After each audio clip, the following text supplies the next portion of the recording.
load an app on their phone. And let me just say here, while we're thinking about diversity, smartphone penetration is extraordinarily diverse, even in populations that can't afford a computer and that have many other limitations. So, and this has been shown time and again. So we have to figure out how to use smartphones, not just for the elite patients who have the fanciest, newest version of whatever, but really to reach out to everybody, okay? And I think that remains a big area of research. How do you engage patients across the entire socioeconomic spectrum using mHealth? So we onboard them in the clinic. We do a period of baselining, 12 blood pressures in your home environment, in your life, and they learn a lot about themselves during those measurements. That's about a week of measurements. And then pharmacist gives them a call and does a med reconciliation, checks in with them, and that's really when the work begins of thinking about what we're going to do with their blood pressure control. Okay, and you'll see a lot more of this from Marilyn to come. So we're looking at JNC8 goals, how we're able to attain them, as well as these tailored, individualized goals, as well as patient engagement, staff and team productivity and happiness.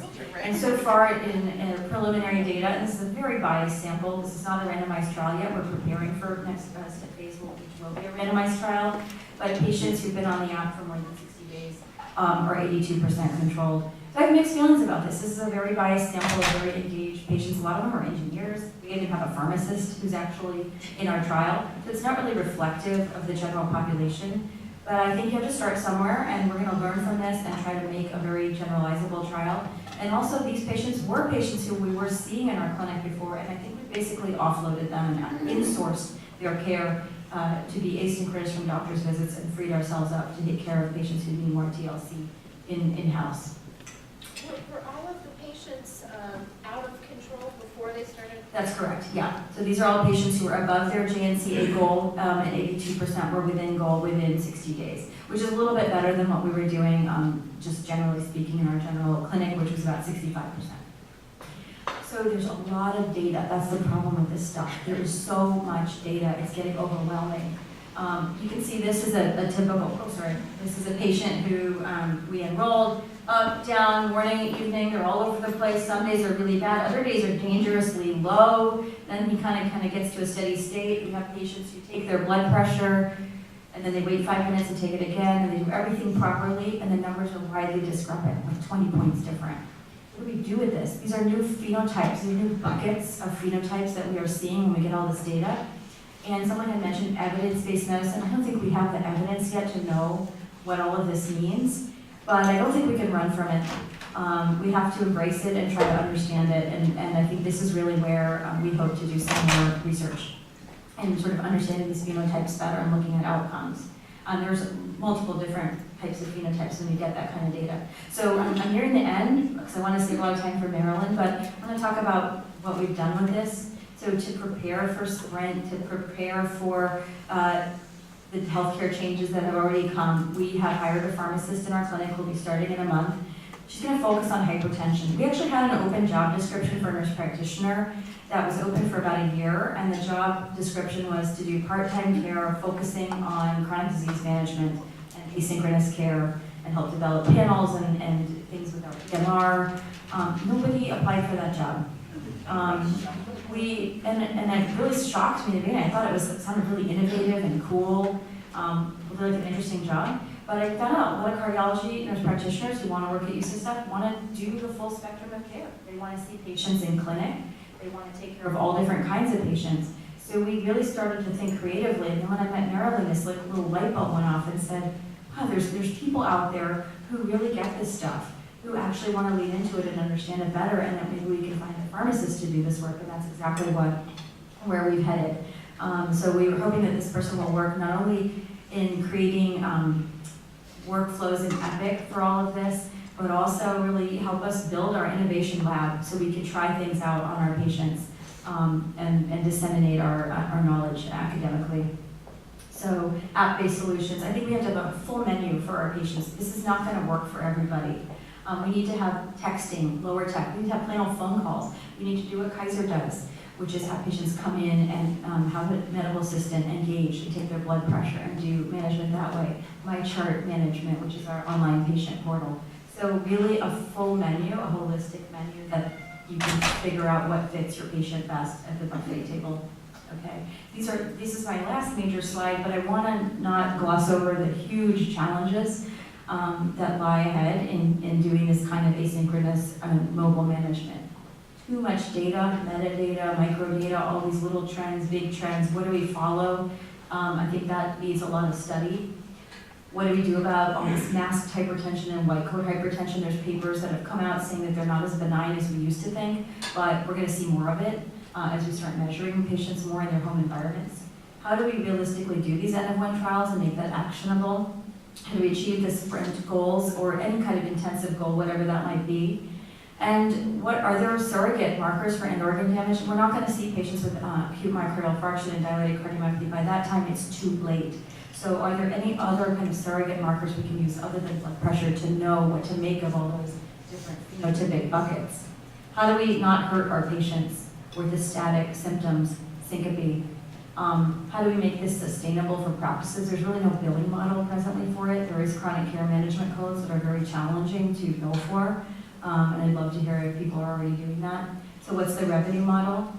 And then for cardiologists, I'll just speak personally, how do we make this really fun? And I found that the more challenging it gets and the more we have to respond to the challenge, the more people have leaned into it and found this enjoyable. EMR integration is really the biggest thing. When you're starting to work with teams that are in and out of your institution, how do you talk to each other? And it's just really shameful that we haven't made more progress in this area. And finally, disparities. We are UCSF, we are University of California, and we have to think about the entire spectrum of our patients and how do we use this technology and different strategies to reach out to different populations, particularly underserved populations, or possibly even leverage technology to reach out to them better than we were before. Working people who are moms with kids, who are busy, who have other issues to tend to. So these are our challenges, and I welcome comments and feedback, and I'd like to hand it over to Marilyn. Thank you for having me. Do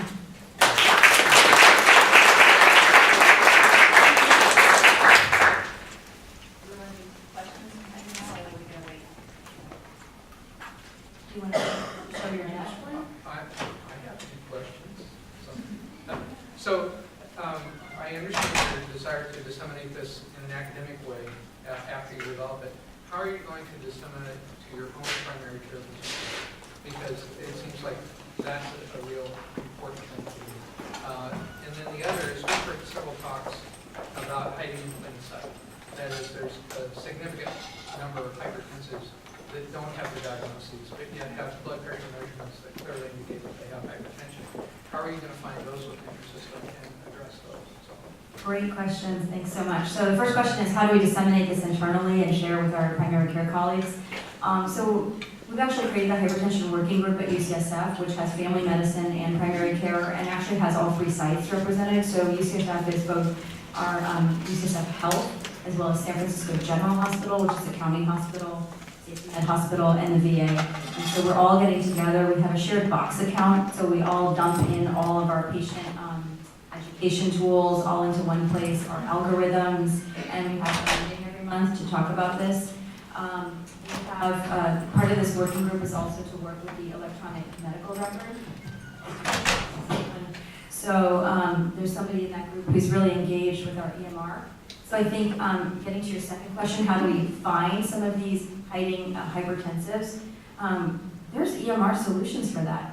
So, I mean, you can bold everybody. You can, with all those meaningful use, I don't know if everybody who's on Epic sees it the same way we do, but there's a bunch of green dots. And if you haven't done all the things that meaningful use wants you to do, then you don't get like a runway of green dots. For some reason, that's particularly motivating for doctors. You know, we're all pre-meds, and we wanted to get everything just right. If there's not a green dot there, people freak out. So you can gamify it. You can highlight it. It should be bolded. There should be ways that that's flagged. So I think that's one strategy to take on. Yeah. That works for engaged patients, but if they're not coming in, and so you don't have point of care, you don't see that. So how do you find the ones that are less engaged?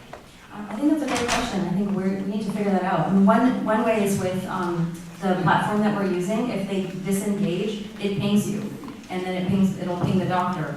The pharmacist will ping the doctor and say, you know, what's going on with this patient. So you might be able to have a way that you reach out to patients, but you don't standardize it so you're reaching out to everybody. You reach out to those who need it.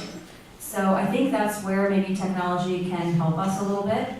I also think there are EMR solutions for that. And probably what we need is at least, I don't understand why everybody who's on Epic doesn't copy best practices. I remember when UCSF went on Epic, they said, well, I want to know what Kaiser and Duke do. Why don't you just show me what they do, and then we'll just pick from what there was nothing to show. It's all siloed. And so all of these institutions are creating best practices. So part of this ought to be a call for us to share post-market adaptations we've made to our EHRs. Will be another solution. Well, that's the idea of this collaborative, Yeah, right? absolutely. Sharing those ideas on how you Absolutely. get things done and control your population. So I think we need to speak with a really loud voice on these issues and be really transparent about it. And it needs to go beyond that because Absolutely. Right now, if penetration is fine in hospitals, but it's not necessarily the same thing in the acute setting. And as you mentioned, in populations that have disparities that may not necessarily have those kind of things set up. So we need to figure those out as well. I think so.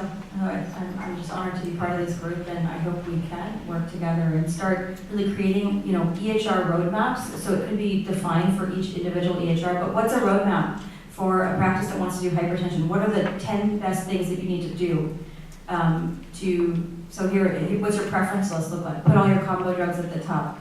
Give the creatinine when you report the list interval dose, when you refill it. Put the blood pressure on when you're in your in-basket looking at a result. These are the kinds of, we could create a roadmap for how to do this right. I appreciate you mentioning the healthcare team, including the pharmacists. You didn't mention community health workers. I think there's solid evidence indicating that adding community health workers to the team, reaching out to patients in the community, particularly those that have not been well controlled. Are you using those, or are you considering using those in your approach?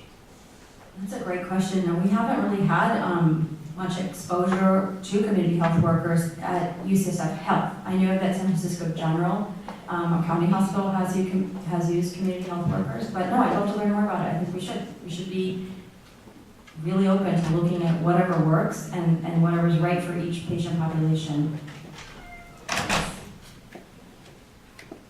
Or even besides community, advocates, also workers from different fields of areas of job trades.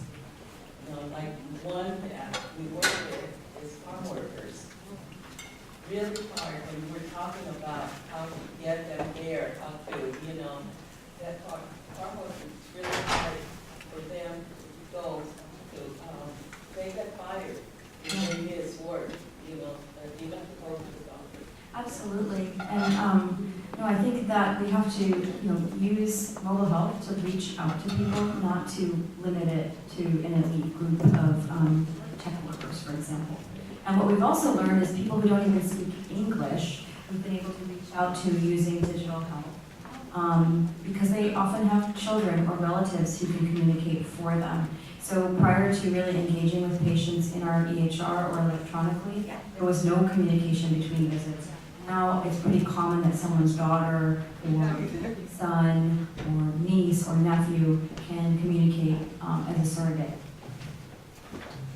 Thank you so much. Awesome. So, I have to say, all of these questions cross my mind as I'm working this clinic. So I was lucky enough, this is how, when Rajni says N of one, and my theory is try something new, fail fast, pivot, and move on. And that's what we've done with this project with Vital Labs.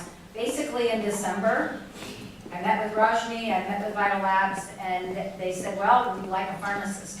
Literally within 2 weeks, the pharmacist was working on the team. So it can happen, these things can happen. And the pharmacist, for all you out there, was paid for.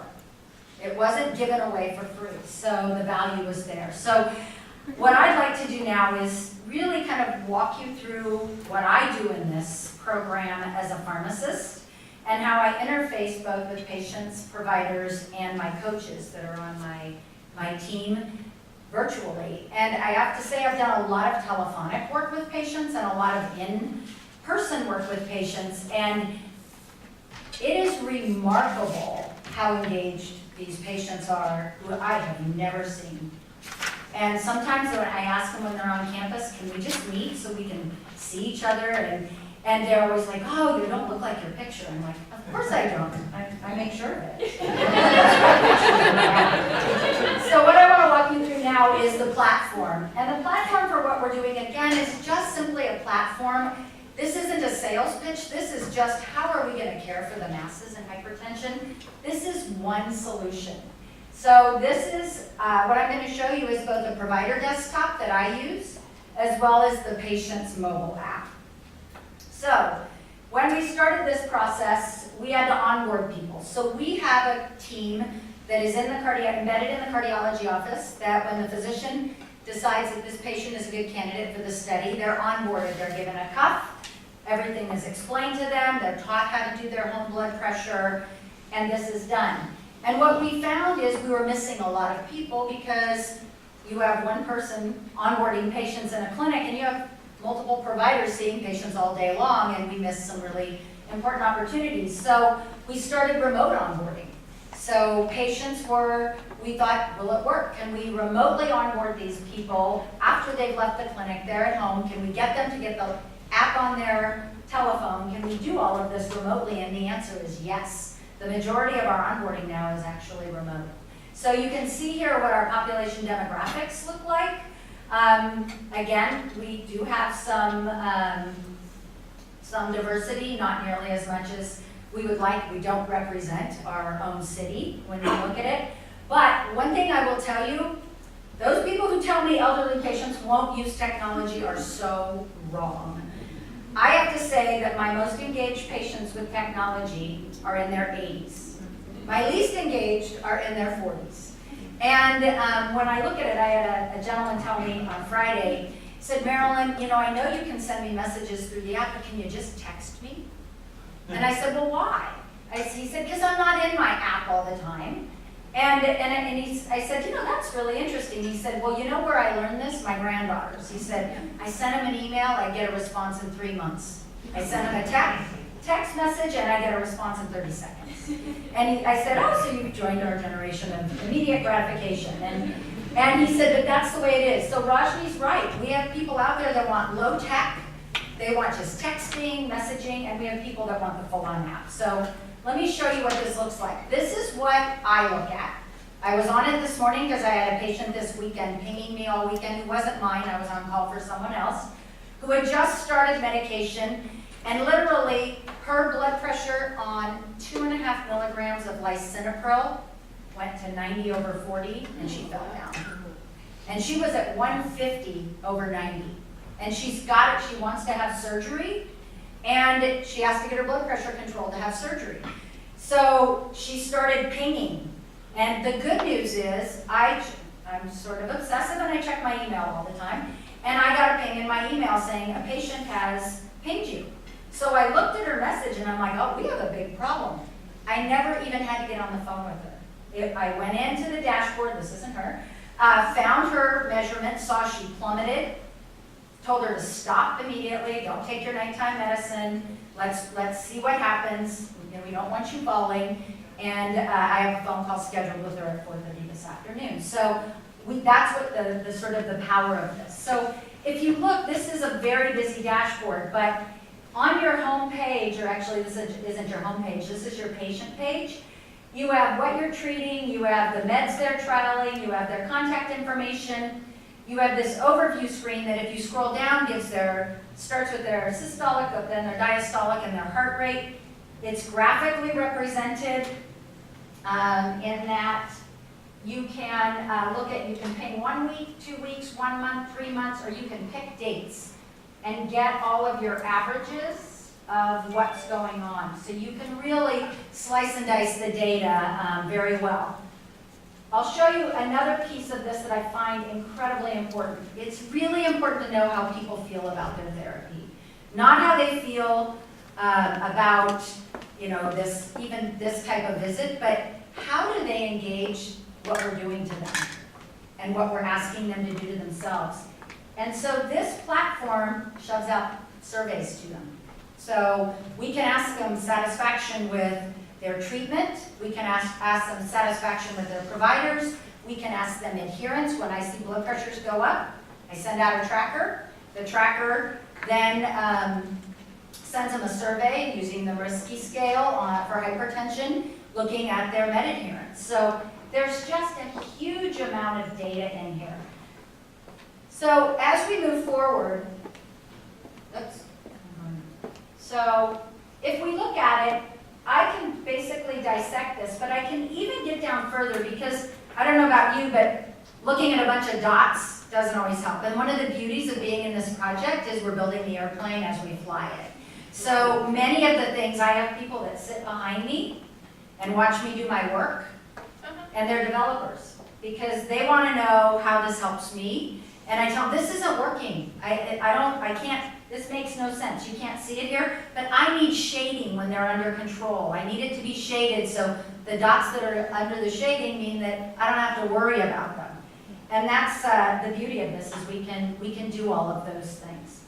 But the other thing is if I hover over any circle, I get what their readings are. And we ask people to do their blood pressure. We send out trackers that sends a message to them to take, and they pick the time of day they want to do it, but they do it the same time, morning and night.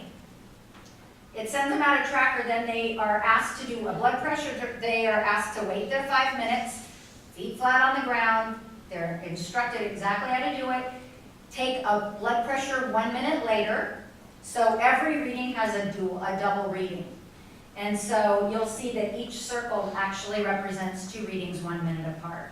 Gives you their heart rate, and if the patient has put a comment in, it gives you that. So I ask people when I meet with them the very first time over the phone, I need you to tell me what's going on. Be careful what you wish for.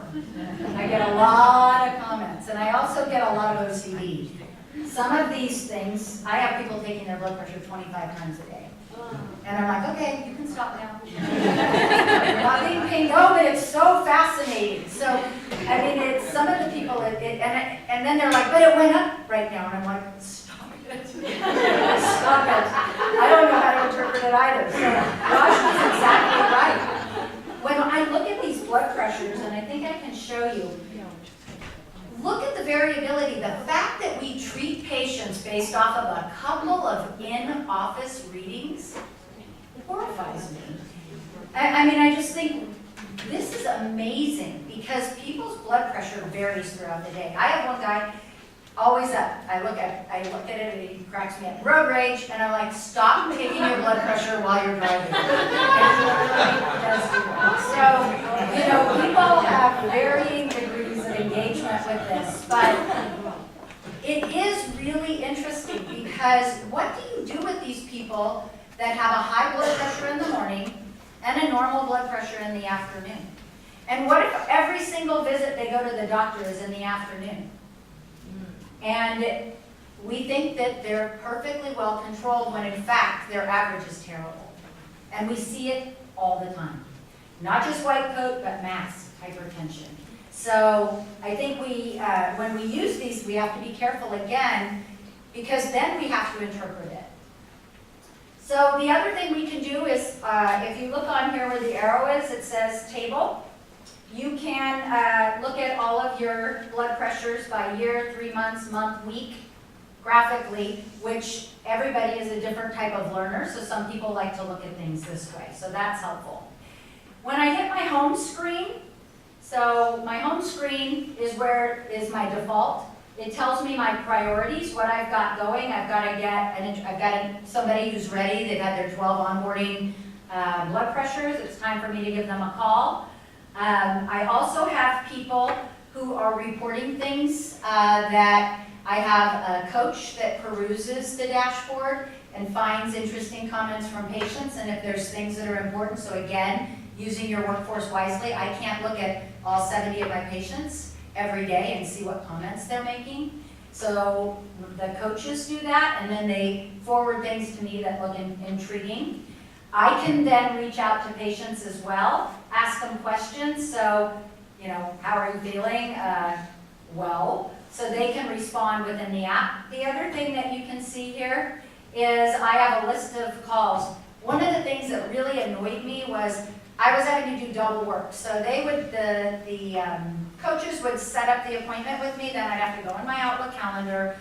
I couldn't put a patient name in because of PHI, so I put a study number in and it was wasting my time. So I said, I want to be able to schedule appointments in the app and then they populate into my Outlook calendar, so I'm not doing this work twice. So now I can set up calls with patients, and let me see if I can show you a call. So I can schedule a call with this patient. I give them 3 time slots or however many I want that fit my schedule, and what time, and then a quick message. And this is what shows in their app. When do you have time for a call regarding a review of your med list? Or you can put whatever comment, and then they just click on the one they want, comes back to me, it's in my calendar, and it shows up on my dashboard. So it makes it very helpful. Another way to look at my patients is panel management. So obviously, none of us have 1 million hours in a day, and I'm only funded 20% on this project. So I want to be able to look at my panel and see who I need to pay attention to. Who's the most out of control. So anybody above 10 points above their systolic goal gets a red dot, and I can sort these by the color of the dots or their risk. I can sort them in multiple different ways by low risk, medium risk, high risk, based on the colors. And that's how I plan my workday. I'm looking at people typically that aren't under control. People who are, I have discovered it's really important not to forget about them. I had someone who last week, blood pressure's great, shows up as under control for months. Suddenly last month, everything started to drop. And she's got a diastolic blood pressure of 48, not feeling very well. So she doesn't ping me. So now we're going to be looking at when someone's either high or low, I get a ping so that we can not just forget about those green guys because they're under control. So the other thing that is nice are these action buttons. So if I want to refer to another provider, so last week I had a patient who I was communicating with that was a patient of Dr. Rao's, and I needed to, you have to, when you're working with any physician, you got to figure out the best mode of communication, right? They're busy, they're in practice. Some you're comfortable texting, some you can email, some you message in the EMR. If you message in the EMR, you might get a message back in 3 days, and you might need something today. So I try everything and find out which one comes back fastest, so then I know what it is. So I sent this to Rajni, and knowing that when I get one of these referred to me, it comes to my email, and I see it. Instantly, I got a response from her. So this is a good way if I need to get a hold of a physician that checks their email to do it that way as opposed to an in-basket and an EMR. Because not all physicians are tech savvy either, and want to work text messaging, and you have to be careful. This is secure, text messaging isn't. So I can refer to another provider, and then it shows on my dashboard, and it shows me their response when they come back. I can also, this is what it looks like. You've got a message from your provider. So when I send a message to a patient, and I want to get a response back, I can message them, and I click the button that says, yes, I want a response, and then I send the message.